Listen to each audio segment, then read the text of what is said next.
From the time an American child reaches the 6th grade, they are taught that the key to success in life is to do well in high school so that they can get accepted to the best possible college. The better grades they get in high school, the better college they will have an opportunity to get into. They are taught that if they get into a great college and get their college degree, any type of job they desire in the field of their choice will be there waiting for them. After getting their dream job, they will be able to buy any car and house they desire, start their own family, and live the American dream. Most Americans today have an expectation of future economic success simply by obtaining a college degree. The entire purpose of elementary school is to prepare students for high school, and the entire purpose of high school is to prepare students for college. In fact, the U.S. now has hundreds of private college preparatory high schools that, at a cost of $25,000 per year, are supposed to increase students' chances of getting into a top-tier college. Students are taught to believe that if they don't go to college, they will be on a path to nowhere and will have no chance of ever building a successful career. Government regulations like No Child Left Behind have left grade and high schools in shambles. Instead of teachers having the freedom to think outside the box and use creative techniques to prepare their students for the real world, they are forced to be narrow-minded and teach with worthless information that will never help their students have successful careers. Today, there are no high schools left in America that teach students the knowledge necessary to start their own business, invent their own product, or even how to use the internet and other free resources to become educated about things without attending college. The annual cost to attend the average private four-year college in America today is $27,293, up 29% from 5 years ago during the 2005-2006 school year when the annual tuition cost $21,235. This does not include the cost of textbooks, which have tripled over the past decade. Colleges are now charging $200 for each single textbook that has no resale value because they put out new, slightly revised versions with a new name each year. The textbook publishers are even colluding with college bookstores to make custom textbooks so that students can't save money by buying them online.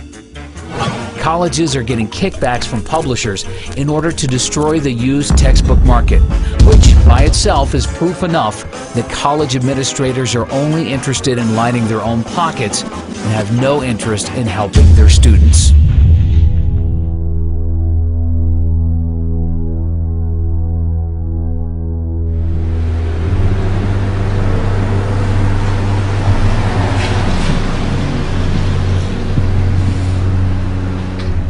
You have to have a certain kind of brain to understand the dead language that they write in textbooks. But they brainwash you from a little kid up so that you buy into the system and you get good grades and you study hard and then you become a member of the total system. No freedom. You don't know how to think, because they told you how to think their way. College tuition has seen 5.15% annual price inflation over the past 5 years. This is despite the fact that U.S. real estate prices are down 26% from their peak in July of 2006, and the Dow Jones is down 18% from its peak in October of 2007. Even oil is down 38% from its peak in July of 2008. During the financial crisis of 2008, Americans lost $10.2 trillion in paper wealth. And college is the only thing in America, besides the cost of health care, that did not at least temporarily decline in price. Inflation has made it impossible. Again, when I was a kid, it wasn't, you never heard parents saying, we're planning and putting money away for your education because it's going to cost us $100,000 and we have to keep putting that money away so that when you graduate, not only will you not pay us back, you're not even going to get a job.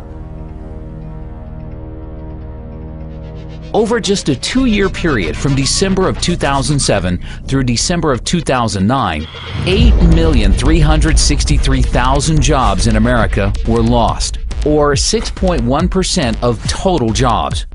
1 year later, in December of 2010, thanks to the Federal Reserve and the U.S. government spending $4.6 trillion on bailouts, stimulus programs, and other government spending, 1.124 million jobs in America, or 0.9% of total jobs, had been recovered. That is over $4 million spent for each job created. As we move deeper into this Great Recession, that we believe as inflation continues to skyrocket, the reality of a Great Depression will come in, because people will realize that all that worthless money you have can't buy you much of anything. You're going to see more and more people, as they're already doing it, believing that by going to college, that's going to be their passport to the future. It's not what it used to be. A degree, a college degree, a BS, what does that buy you? And I love the mentality. The mentality is this, that corporations and businesses won't hire a person unless they get a degree. Not me. I don't care if you have a degree. It makes absolutely no difference. I want you to have a mind, be able to think for yourself and think on your feet, and be energetic and love what you're doing and have a passion in so many different other ways. Not to be able to just regurgitate what you're being told. And that's all it's come to. It's regurgitation. During an economic downturn when Americans are losing their jobs, their primary instinct is to seek higher education in order to make themselves more attractive to potential employers and better position themselves to receive a job. However, how are Americans supposed to spend $27,293 per year for college when they have no savings or income to pay for it? The U.S. government, with the backing of the Federal Reserve, in the same way they created the real estate bubble by providing mortgages to all Americans through Fannie Mae and Freddie Mac, regardless of whether or not they had any capacity to pay the loans back, has been using the exact same easy lending practices to create one of the largest bubbles in U.S. history, the college bubble. College students borrowed $106 billion in total student loans for the 2009-2010 school year, up from $96 billion in 2008-2009, $94 billion in 2007-2008, $87 billion in 2006-2007, and $83 billion in 2005-2006. Total student loan debt in the U.S. currently stands at $830 billion and now exceeds credit card debt.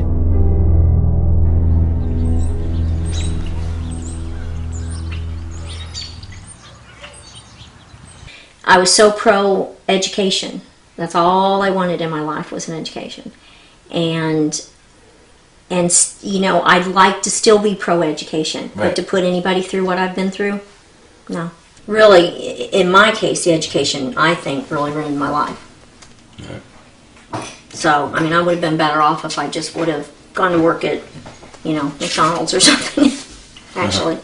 So that is unbelievable. Because this is a debt I can never get over.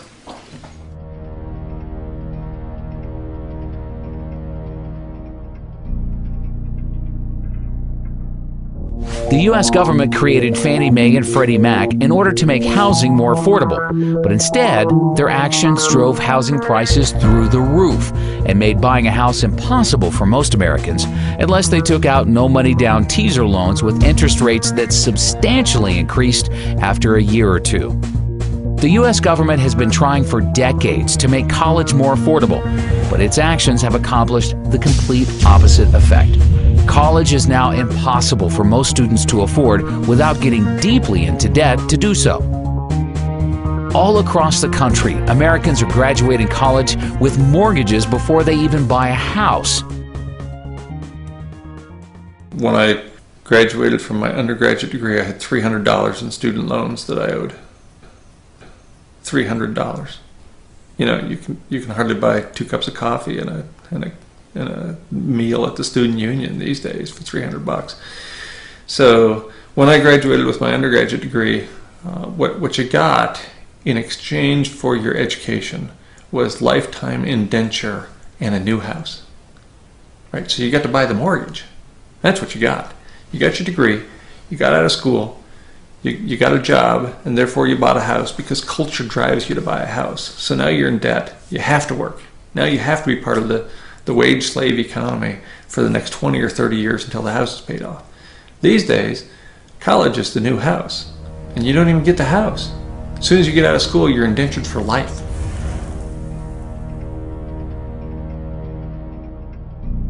When you started taking out loans, what kind of debt did you end up getting into, and how much have you been able to pay off, and how much you still have? When I walked out of dental school, I was $136,000 in debt, and I have paid in close to $100,000 right now. They say I owe $300,000, so I still have quite a bit, obviously, that I can't manage anymore. And I've done everything I can to try to manage it, but it becomes unmanageable at a certain point. One of the loans, the HEAL loan, was a health occupation loan, and when that defaulted, then I can no longer see Medicare or Medicaid patients. So I'm very selective of where I can even work anymore. Wow. Because it ties my hands. If I wanted to go into indigent care or one of the free clinics or something, I couldn't. Right. When I was first told this, I was told by my attorney that I would not get Medicare or Medicaid. I said, well, okay, there's not much I can do. And for many years, that's what I believed, because that's what he thought it meant. Well, comes to find out, that's not what it was at all. It was that I was not able to work on patients in Medicare or Medicaid. And so when I went to work for this place that I'm working, I thought we were fine because we don't take them. Well, there happens to be some federal employees that now I can't see. I didn't even realize that. And so when we realized it, the office manager sent a note to them and said, what's the deal? And they said, well, she knows all about this. No, I don't know about it, neither do the attorneys, and neither does anybody else. I mean, these laws are so vague, it's just amazing. So now I have to watch who I see. And fortunately, my employer has worked with me, or I would be out of a job, basically. But they're very vague. They keep you in the dark. They don't really try to help you or figure any of this out. They don't work with you. I know there's the new income-based repayment, but I don't fall into any of that, So I don't know. I just don't want to see it happen to anybody else. Right. That's my problem. There's no compassion there. There's no none. help. No help, no compassion, nothing. They're just vultures.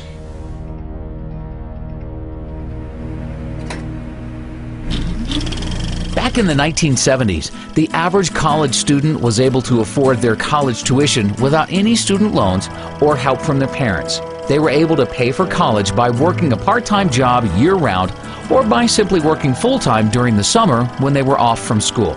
Not only that, but they were also able to afford their own car payments and possibly a small apartment. The U.S. government destroyed this by providing easy student loans to anybody who applied for them without any credit requirements. Over the past decade, any 18-year-old has had the ability to take out large student loans without even being asked if they have a job, what their high school grades were, what they intend to major in, or any other information that would help determine their future ability to pay back the loan. These are, this is a paper, and this is of course a copy, I have the original, of what they gave me the day I graduated from dental school. What amount, income level I would have to make, and how much of that would go to school loans, and what percentage.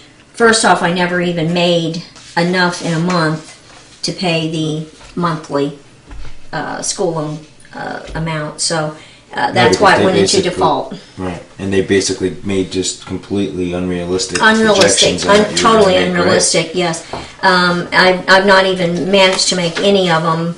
Wow. At all. So this year, of course, they're projecting I would clear about $260,000, and I'm making about $80,000.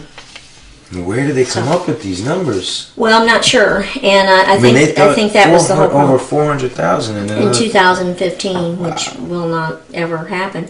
The problem is, it also is your percentage of your school, of what they're taking. I know it's been proposed at 10%, and I think that is the fair amount. But at some points, I paid as much as 34% of my wage, 32% of my wage. Right now, I'm paying 25% of my wage to school loans. And that's a huge amount when you have other debts and other bills as well. Thank you so much. No, thank you very, very much for what you're doing. I appreciate it. Thank you. Really appreciate the help. Today, 2/3 of students are graduating college with an average student loan debt of $24,000. And the government is now making the situation many times worse by completely taking over the student loan business. Hidden inside of the recently passed health care bill, the government passed a complete student loan overhaul where they removed commercial banks from providing loans to students. Now, all students will receive their loans directly from the government at artificially low interest rates. There's absolutely no reason why we, the taxpayers, should be funding college education. And that's what we're doing when they're giving government aid. You know what my college debt was when I got out of school? $1,500. $1,500. You talk about inflation? You talk about inflation? You know what it used to cost me a whole year to go to school? $2,000. And that included room and board. You want to talk about inflation? You're never going to be able to get out from that debt. You're an indentured servant. That's right. That $120,000 you owe, the $80,000, the $40,000, $250,000 if you're a good student that went to law school and you're that much in debt without a job. You have to pay it back. There is no way out. That's the system.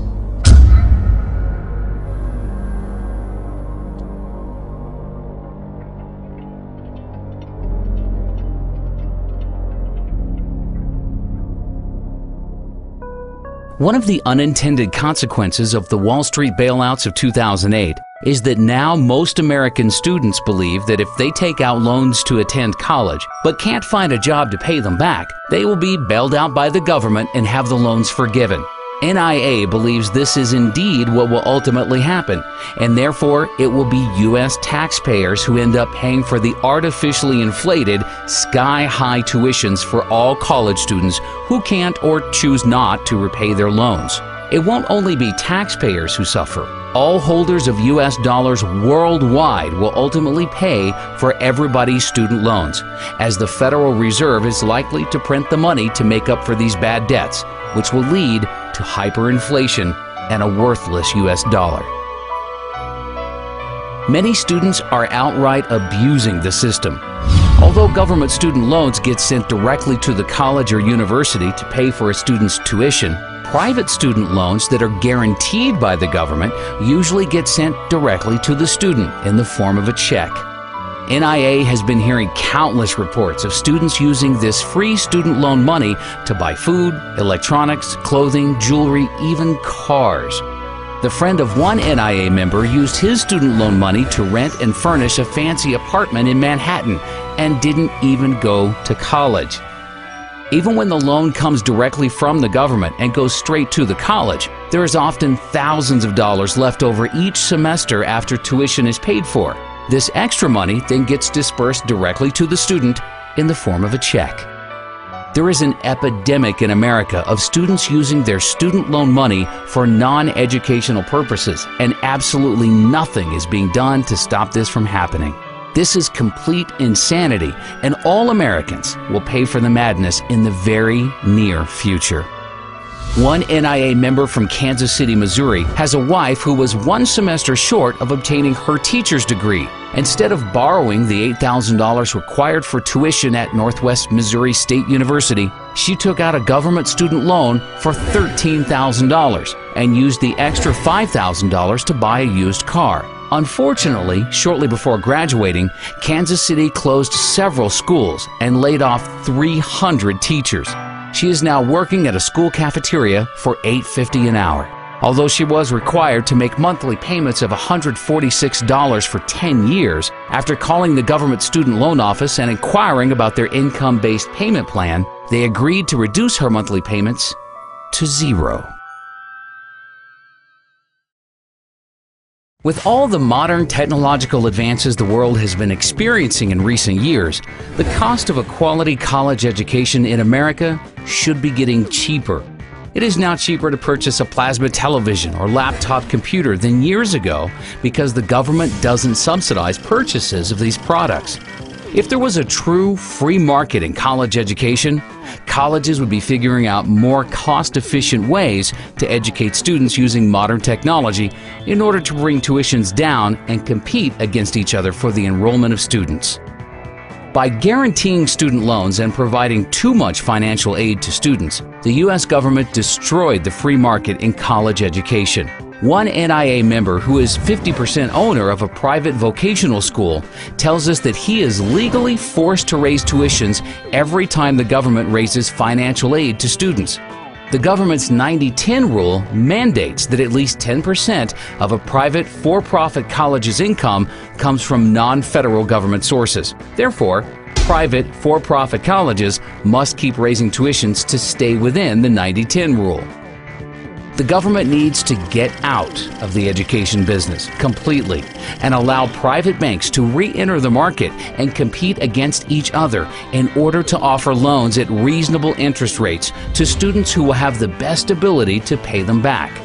The reality is, the majority of the students who qualify for loans today from the government would no longer qualify.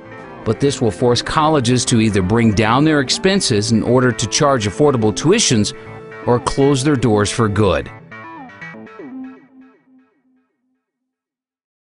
Colleges in America spent $10.7 billion on construction projects in 2009, down from an average $14.7 billion spent per year from 2005 to 2007, but still very excessive.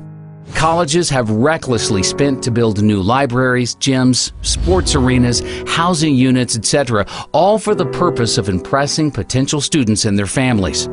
None of these projects have added anything to the quality of college education in the U.S. Many colleges have very large levels of debt they undertook to build new construction. With most college endowment funds being crushed in recent years due to collapsing real estate and stock market prices, many colleges have very poor balance sheets that won't be able to withstand the slightest drop in enrollments. Jocks! Grown-up jocks! Excuse me, they're coaches now. Hey, coach. Making millions of dollars. For what does this have to do with education? What a waste. What a waste. 2-bit universities fielding baseball teams, football teams, basketball teams. For what? To entertain the kids? Yeah, you can do this if you're a very rich society and you have the money to waste, but not during a great recession.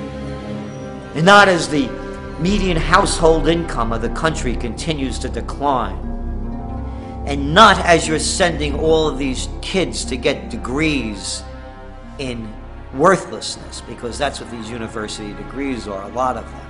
It's a waste of money, it's a waste of energy, and it's an affront to anyone who really wants to think seriously about an education, because it has nothing to do with the NCAA. We are sort of seeing the perfect storm. We have seen all this construction in the past few years, and if you're a college president, putting your name on a building is quite nice.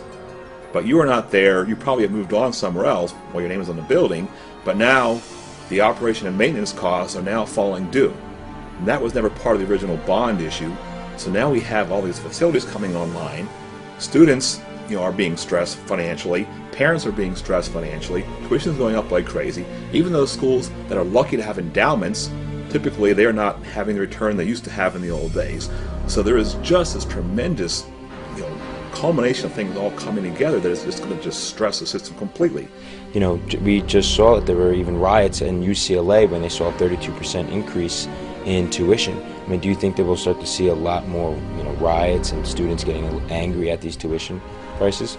I would love to see a little more activism on the part of my students. I think they have been taking this now for such a long time that maybe it's just part of the scenery now, and they're not really worried about it anymore. And I also think a person that's 20 years old, 22 years old, does not realize the implications of not being able to escape student loan debt. When I was in my high school years, at that time, many people were going to college, borrowing the money to go as far as all the way through medical school. And when they graduate from medical school or law school, they would simply just up and declare bankruptcy. But in its wisdom a few years ago, as you probably know, Congress changed those rules in that you can no longer discharge student loan debt through bankruptcy. And now, even if you happen to make it to Social Security and you still owe them money, they're going to come after your Social Security check, if it exists, which I don't think it will. With NIA projecting all U.S. interest rates to rise dramatically over the next few years to multi-decade highs, many colleges will likely be forced to double or triple their average tuition inflation rate to 10 or 15%, just to cover rising interest payments. As the word spreads about this documentary and Americans become educated to the truth, more and more students will wake up to the fact that college education is the largest scam in American history. We are about to reach a point where students say enough is enough and refuse to pay higher tuition prices.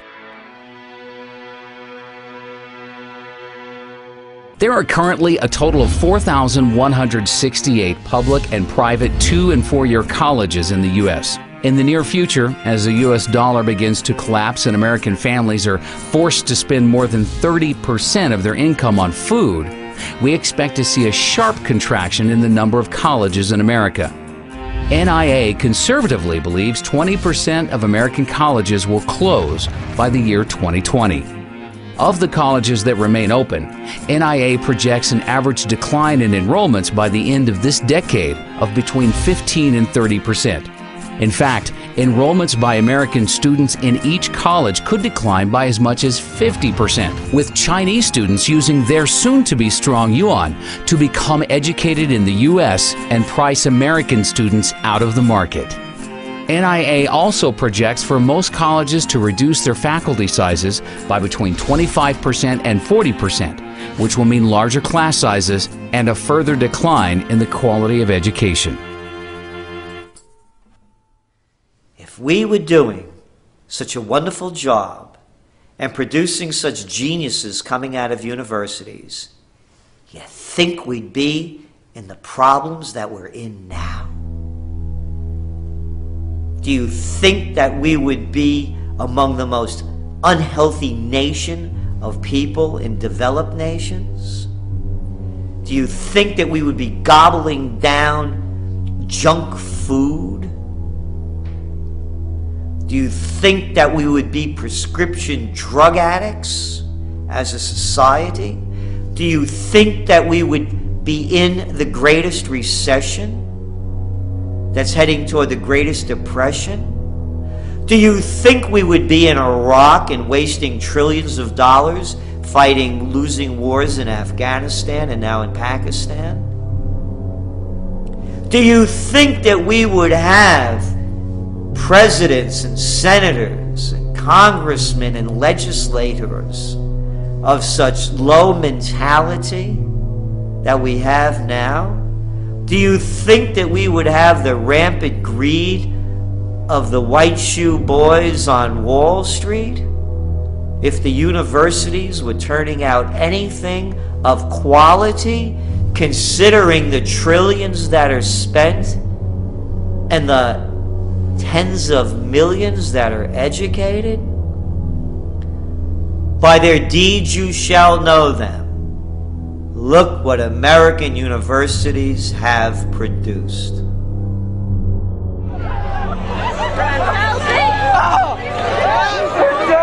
The simple truth is, any American high school student who has any savings put away that they are planning to spend on college would be much better off simply investing this money into physical silver.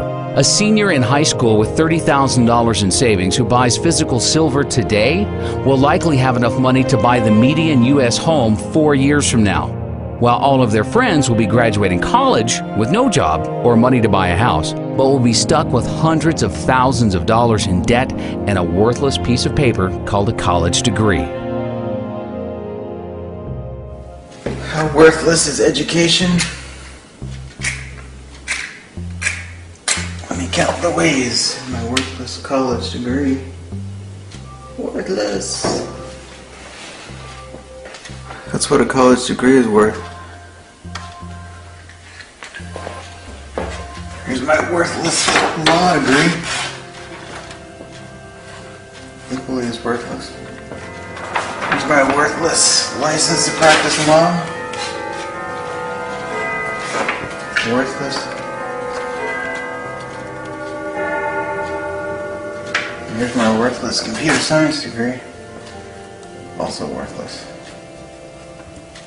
That's the value of education.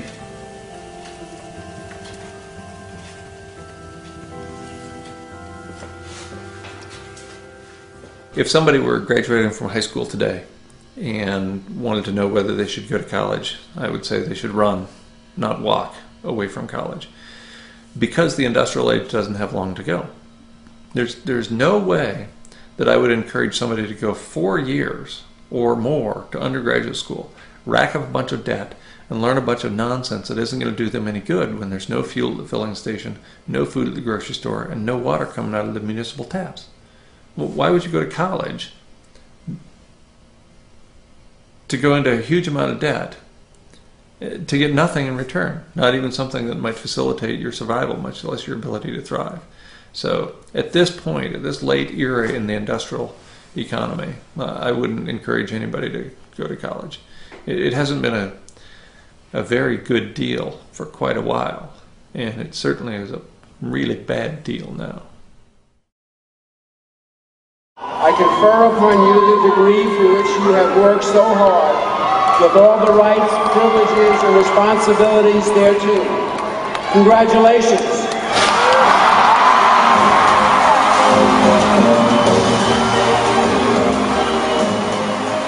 As fast as college tuition costs are rising, the value of a college degree is declining even faster. The youth in America today need to be taught to think for themselves and realize that there is no value to having a college degree if everyone else has one. I was in the student union where graduation was about to take place, and they had a series of plaques on the wall. And they listed all the students who had graduated with a 4.0 grade point average. And the first plaque had, all the plaques were basically full of names. But the first plaque had the first 50 or 60 years of the university represented.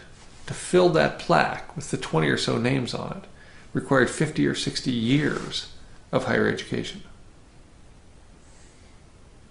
Of course, in the most recent 5 years, there were multiple plaques for every year. We're churning out 4.0 students at the rate of a couple hundred a year.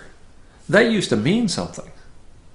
If you're the only person in the first 40 years of the history of the institution to have a 4.0, that's meaningful. Now everybody's a 4-point student. Our standards have fallen so profoundly that anybody with a heartbeat can get a 4-point average. It's just absurd. The U.S. Bureau of Labor Statistics reported in April of last year that as of October 2009, 70.1% of 2009 high school graduates were enrolled in colleges or universities, an all-time high since they began keeping this statistic, and up from 68.6% of 2008 high school graduates enrolling into college. In other words, there is no longer anything special about a college degree in America if 70% of everybody else is also attending college to receive one. NIA is working hard to ensure that it will soon become common knowledge in the U.S. that a college degree gives you no advantage over the rest of the population. When Americans finally learn the truth, the college bubble in America will burst.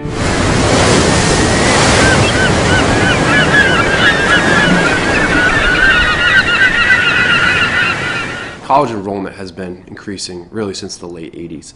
But what kind of is an unknown secret is since 1992, the majority of college graduates, 60% of them were in positions that the BLS considered low skill and typically did not require a high school education. For example, 20% of all the new waiter and waitressing positions created since 1992 have been filled by college graduates.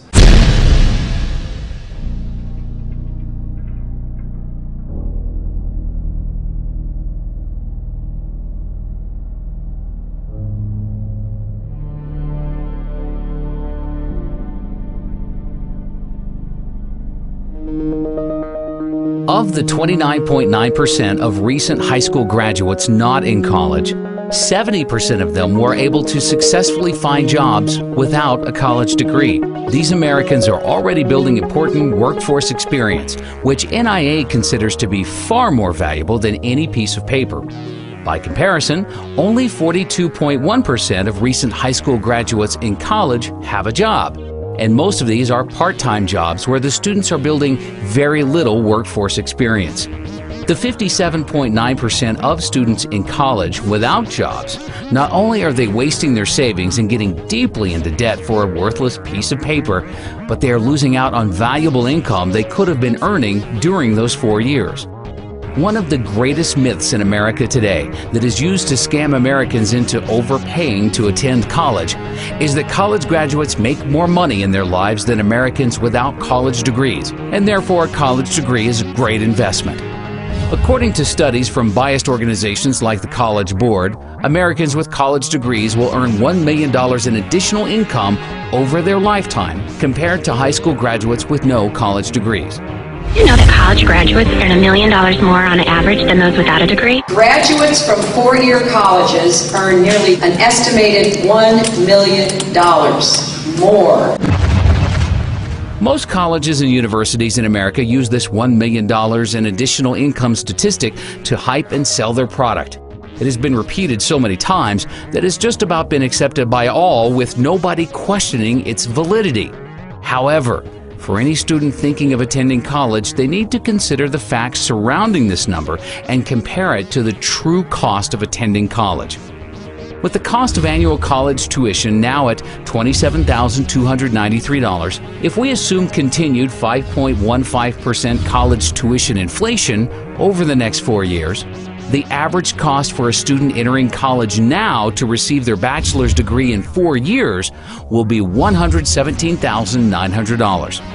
Therefore, even with the current college inflation crisis, an expenditure of $117,900 on the surface seems like a good investment if the return will be $1 million. The secret truth is, most college students do not receive their degree in 4 years. The Americans who are earning $1 million more in their lifetimes are actually spending an average of 6 years in college before receiving their degrees. Therefore, assuming continued 5.15% college tuition inflation for years 5 and 6, the total cost for the average student's degree in order to earn their $1 million in extra income will be $186,349. For those who borrow that full amount and pay it back over 10 years at a 6% interest rate, the additional interest expense would be $61,914, bringing the total cost of the degree up to $248,263.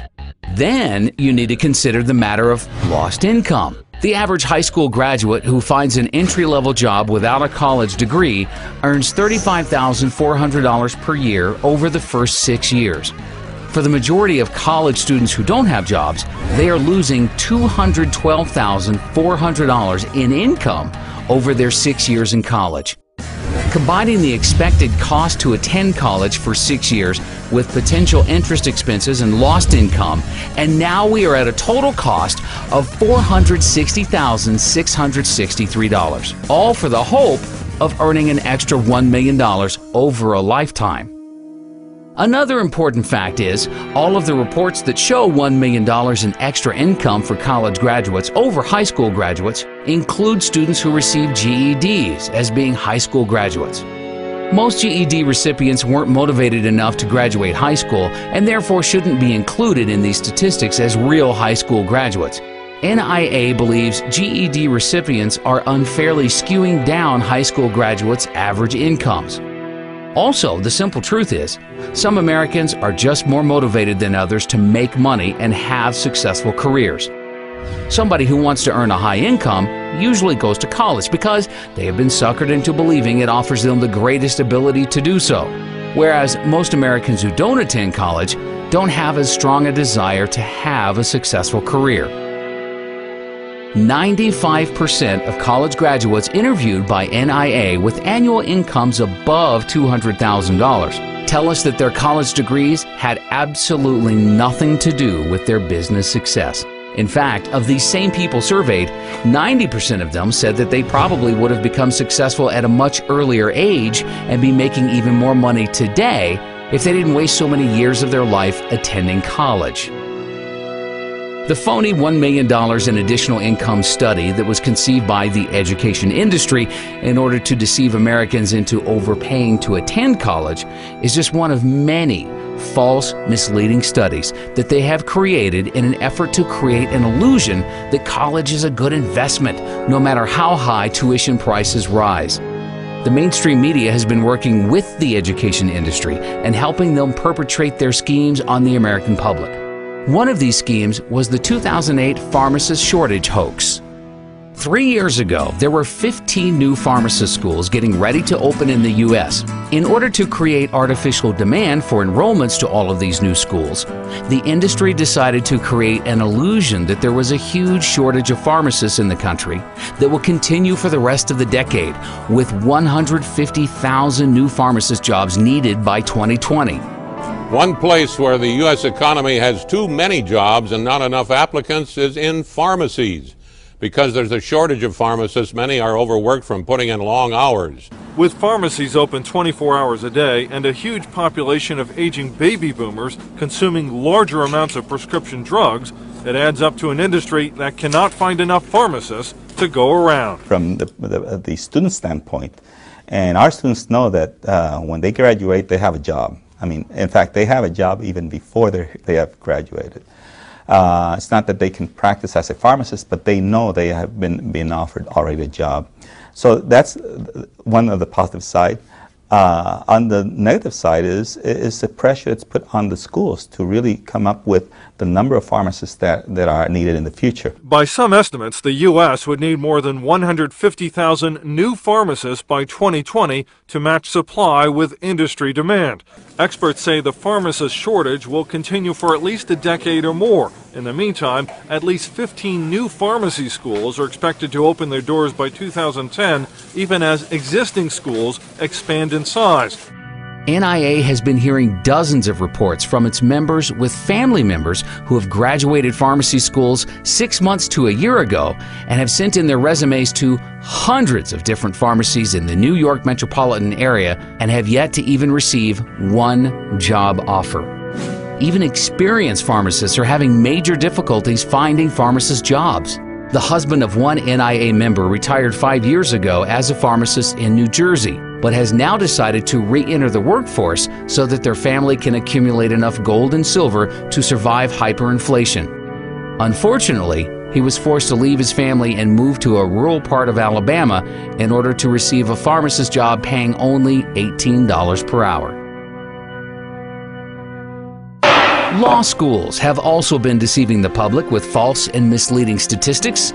During the past decade, an unprecedented number of Americans went to school to become lawyers because they thought if they became a lawyer, they would immediately become rich. Some law schools are advertising that 90% of graduates are employed within 1 year of graduating. The unfortunate reality is, law schools are deceiving their students with these statistics because most of their graduates who are employed within a year of graduating are not employed at law firms. They can be employed at Walmart or McDonald's, but the law schools will still consider them to be part of their 90% employed within a year. A lot of schools right now will tout a job placement rate after graduation, or what percentage of their graduates are employed X amount of months after graduating the degree. And what you're seeing sometimes is manipulation and outright just fraud in how they calculate this. One major law school was recently admitted to hiring a bunch of unemployed legal graduates to work in their admissions group at the same time their placement rate survey was being conducted. So yes, were they employed at the time? Yes, but it wasn't an illegal profession.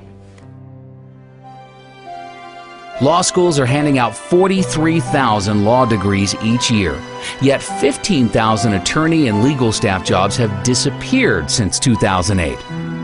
Many people wonder why 60% of the U.S. Senate and 37% of the U.S. House of Representatives are lawyers. Well, the reason is they go to Washington in order to pass as many new, harmful, and destructive laws and regulations as possible in order to provide enough work for all of their lawyer friends.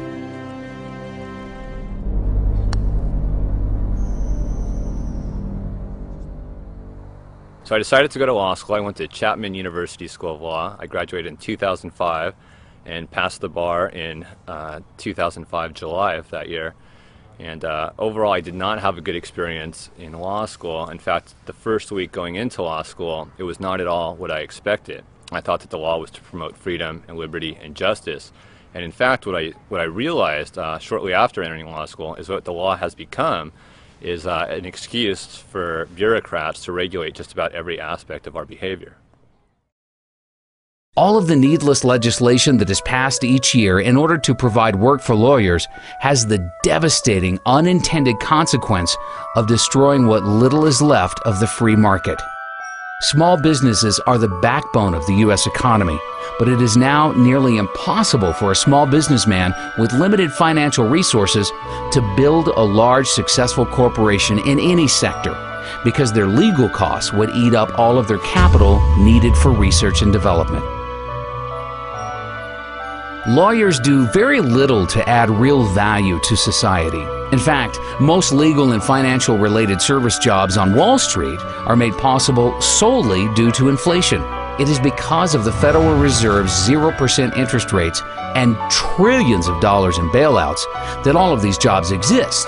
But these jobs only exist because money is being stolen from middle-class goods-producing workers and being redistributed to non-producing workers on Wall Street. A lot of people that I graduated with found law to be very similar to how I found it, and that is, it wasn't really about helping people or benefiting the community. It was really just a system whereby bureaucratic lawyers make money trying to interpret complex statutes that really serve no purpose. There is a law for just about everything. You want to marry somebody who you love, you have to get a license to do that. You want to develop the real property that you purchased, you have to go to the city and get permits and licenses to do that. You need permits and licenses to do just about everything that should be legal because you're not hurting anybody else. To start your own business, you need a business license, you need your taxpayer ID number, you need all kinds of things just to get up and running. And so all these restrictions and laws and statutes, a lot of them which are not even passed by Congress, they're simply passed by administrative bureaucracies, they hamper the economy, they hamper economic growth, and they actually act in a tyrannical sense against people starting their own businesses and providing for themselves. 75 years ago, agriculture made up 28% of the U.S. GDP. Today, the service sector makes up 76.9% of GDP, and agriculture makes up only 1.2%. The only way for a country to produce real wealth is by farmers growing food, miners mining for gold, silver, and other precious metals, drillers drilling for oil, natural gas, and other commodities, and manufacturers manufacturing real goods that can be exported to the rest of the world. Goldman Sachs has never created one dime of wealth for our country. Yet most politicians in Washington have been brainwashed into believing Wall Street jobs are necessary for the U.S. to have a strong, viable economy. Likewise, nearly all Americans who have gone to school during the past decade have gone to school for degrees in legal, financial, or other service sector jobs. Almost no Americans have gone to college to become farmers, gold miners, or oil drillers.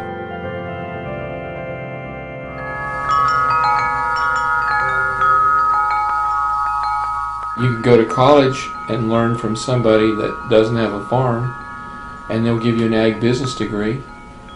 You know, most of the people teaching college don't have a farm, don't know how to manage it, and don't want a farm. I say if you want to learn how to do something, try to study under the person that can do it the best that he can do. There are jobs everywhere. You have to create a job. You don't get a job, you make one.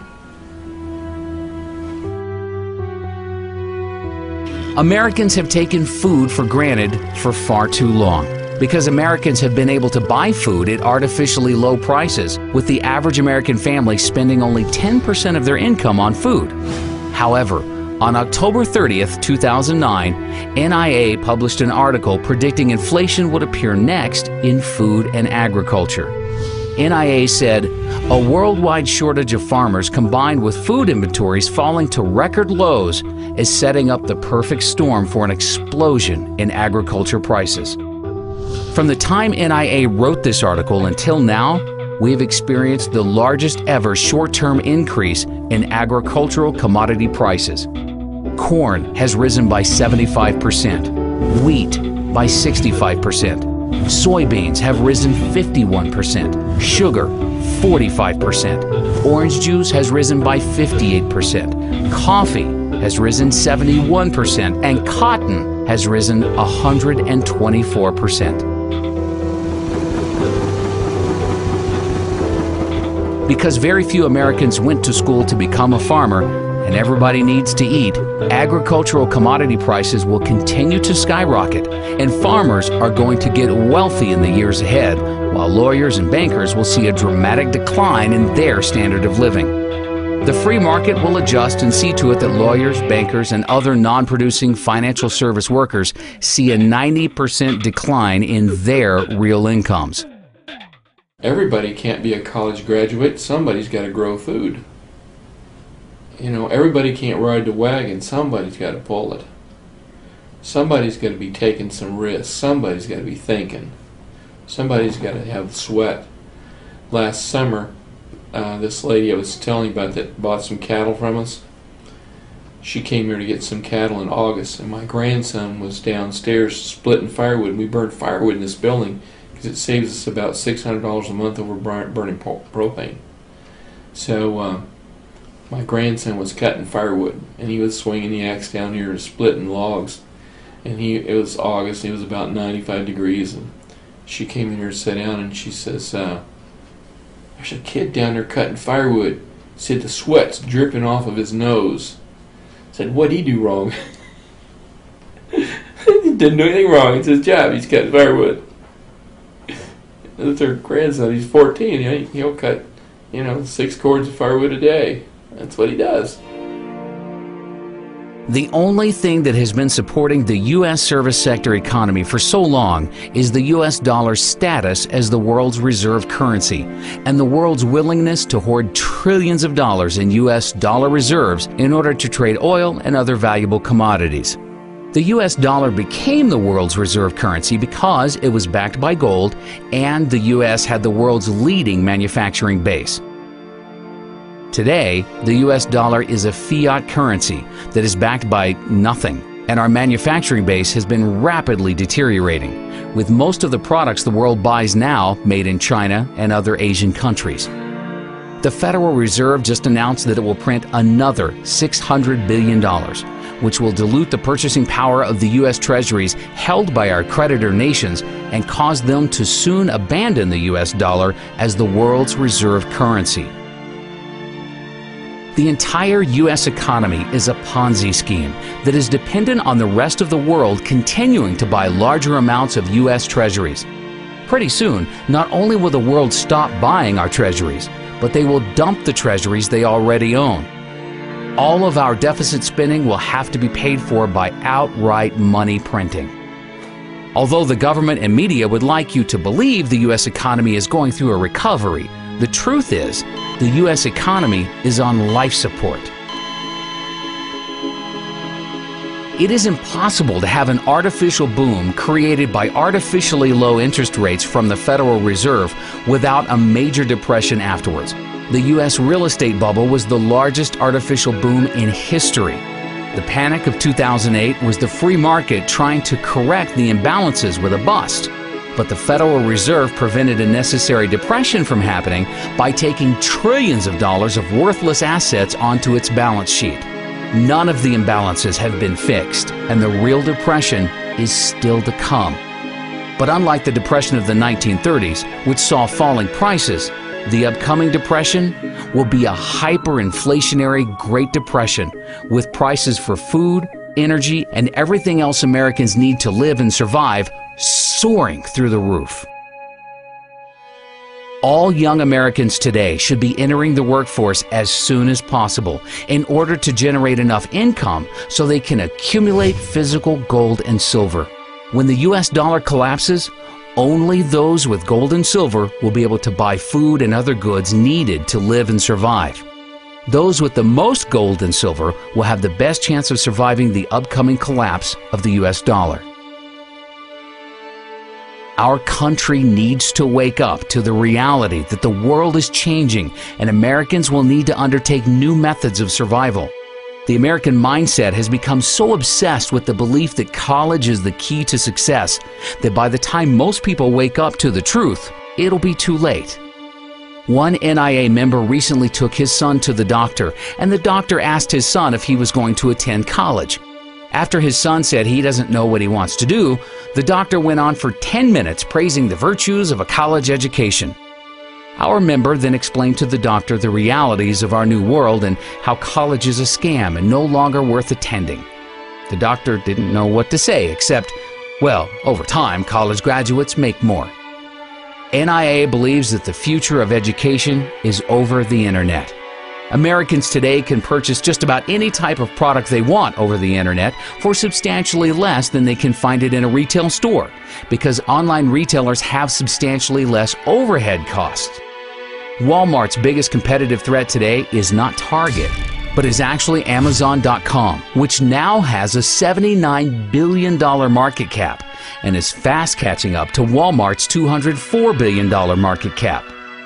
The largest and most profitable college of the future will be an online college that attracts all of the most successful professors from around the world and allows them to teach an unlimited number of students over the internet.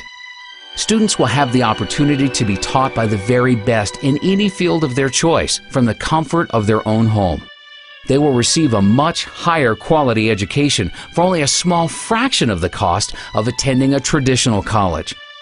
By the end of this decade, NIA expects online colleges to gain at least a 25% market share of the total higher education industry. Well, you actually also teach online courses as well. I mean, do you think that that's the future, online learning? I think the future actually is online learning. If the grid can stay up, which I hope it does, I think most people have an interest in seeing that happen. So I think a lot of things could fall apart before the grid and the internet does. So I think that's the way. I always ask my students, does it really make a whole lot of sense for all 20 of us to drive here every Tuesday and Thursday to get together to talk about digital media stuff, when we really could do this with a little bit of re-engineering and actually have, instead of all of us coming together, if I came to you wherever you were? I think that's a model of the future. If you figure out each student probably spends 2 gallons of gas a day to come to class, times 20 students, times 15 weeks, add up how much gas that is and how much that costs. Who wouldn't want to have that money back, especially over a couple of semesters? Especially now because we have a much richer media environment to use for teaching and learning. I can now embed videos in my classes. I can bring in things like the National Inflation Association videos to my classes. I can bring dynamic, compelling things to my class that even in the old days, if I was really a compelling speaker, it's far better now. So even a mediocre professor like me can make my class rich and interesting, even in the online environment. You tell me the difference about sitting in an auditorium in NYU with 1,000 other people or sitting in front of your screen and listening to a professor. What's the difference? Look what's going on in India. They estimate some 500,000 Indians have gotten university degrees in engineering through online. Interactive view is what I called it back then. And how many did we turn out in the USA in the same period? About 150,000. It's the future. The future is now. But they're holding us back on real internet learning, real real digital online learning because of the people that want to control the system, the ones that want to have the tenure. The whole college industrial complex. That's all it is. It's a racket. Just like war's a racket, colleges have become a racket. While millions of Americans are at home right now wondering why are food and gas prices going through the roof, there is a small group of U.S. citizens that are preparing right now for the collapse of the U.S. dollar. These select few Americans will not only survive the upcoming hyperinflationary crisis, but they will be positioned to prosper and become wealthy as the rest of America is going to go broke. On December 11th of 2009, NAA declared silver the best investment for the next decade at only $17.40 per ounce. Just recently, we saw silver hit a high of nearly $50 per ounce for a gain of 185% for our members. In fact, in February of 2010, NAA suggested silver call options that ended up making a gain of over 1,000% at its high. You know, it amazes me how many people have been contacting us recently. I mean, every week we receive countless emails from people that say that they've learned more about economics from being a member of NAA for just 1 month compared to studying economics in college for over 4 years.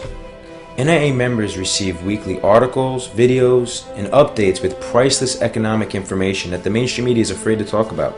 All across America, students are being brainwashed right now with Keynesian economic principles that got us in the debt crisis that we're in today.